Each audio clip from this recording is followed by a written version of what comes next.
dalla Polisportiva New Slim, dove si è appena terminato l'incontro Blues contro Energy.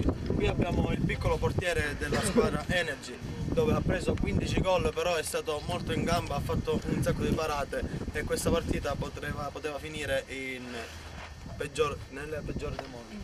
Allora, com'è andata questa partita, Alberto? Beh, è andata un po' meglio rispetto a quella contro i Difesi l'altra volta, però abbiamo concesso molti gol di difesa perché Però sei stato protagonista di molte parate, abbiamo visto.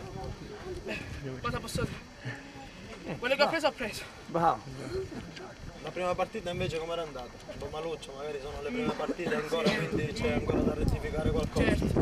Poi mancavano molti elementi di squadra. Capito. Dalla Polisportiva New Slim qui con Alberto Colletto è tutto, linea a Saxaruga.